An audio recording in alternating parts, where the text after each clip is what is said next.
शिक्षा मित्रों के बीच में इस वक्त पर उत्साह और उम्मीदें दोनों ही बढ़ती चली जा रही हैं, क्योंकि अब जो शासन प्रशासन है वो भी शिक्षा मित्रों के लिए काफी ज्यादा सकारात्मक है। तो दूसरी तरफ बात करें अगर हम कोर्ट की, तो कोर्ट भी जो फैसला ले रहा है वो शिक्षा मित्रों के पक्ष में ही ले रहा है। जी हाँ, क्योंकि शिक्षा मित्रों की जो समस्याएं हैं वो दोनों जगह पे उठाई जा रही है। लगातार सरकार से भी ये शिक्षा मित्र पैरवी कर रहे हैं, तो दूसरी तरफ ये मामला कोर्ट में भी चल रहा है। सरकार ने जहाँ कह दिया है कि बहुत जल्दी शिक्षा मित्रों की समस्याएं हल हो जाएंगी और शासनादेश जारी कर दिया जाएगा। तो ऐसे में बहुत सारे शिक्षा मित्र ऐसे भी हैं जिनका साफ तौर पे ये कहना है कि जो स्थानांतरण की प्रक्रिया हुई या ईएल और सीएल की प्रक्रिया हुई वो तो होती ही रहेगी, लेकिन सबसे बड़ी बात ये है कि जो वो आर्थिक तंगी से जूझ रहे हैं, जो इनकी एक मुख्य समस्या है, एक बहुत बड़ा कारण है जिससे ये शिक्षा मित्र अवसाद में आ रहे हैं, उस समस्या को पहले हल करना चाहिए। तो ऐसे में जो शासन प्रशासन के नुमाइंदे हैं उनका साफ तौर पर ये कहना है कि नियमितीकरण और मानदेय वृद्धि पे भी लगातार वार्ता हो रही है, बातचीत हो रही, बैठकें हो रही है और आने वाले वक्त में इसको लेकर भी शासनादेश जारी कर दिया जाएगा। तो वहीं अगर हम बात करें कोर्ट की, तो कोर्ट ने भी सरकार को फटकार लगाई है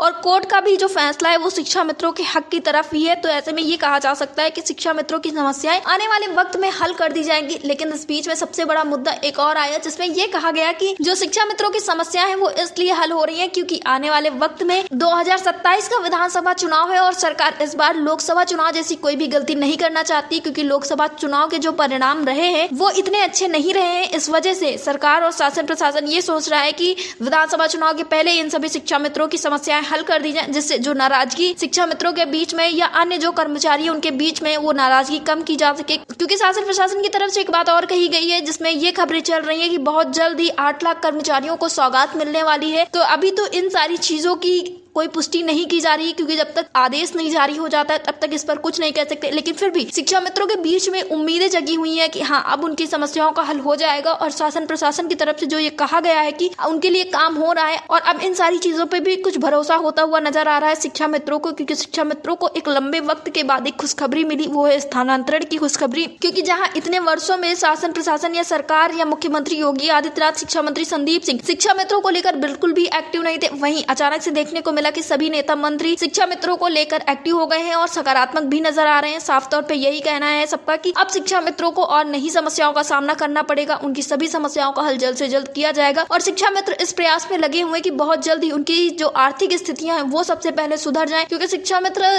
10,000 में महज अपने जीवन का यापन कर रहे हैं, जो एक बहुत बड़ी बात होती है कि इतने कम मानदेय पर वो काम कर रहे हैं, फिर भी पूरी निष्ठा और ईमानदारी के साथ अपने पूरे कर्तव्य को निभा रहे हैं। तो ऐसे में ये शिक्षा मित्र भी ये उम्मीद लगाए बैठे हैं कि शासन प्रशासन और सरकार इनके लिए कुछ खास करे, कुछ अच्छा करे, जिससे इनकी समस्याएं हल हो जाएं और अब उनको बस इस वक्त का इंतजार है कि कितनी जल्दी जो अन्य समस्याओं को लेकर शासनादेश है वो जारी होंगे, जिससे ये शिक्षा मित्र जो इतने लंबे समय से आर्थिक तंगी से जूझ रहे थे वो समस्या दूर होगी और शिक्षा मित्रों की जीवन में खुशियों का आगाज होगा। जो काले बादल है वो छटेंगे और उनका जीवन जो है वो रोशनी की तरफ जाएगा। डेस्क रिपोर्ट, अटल टीवी।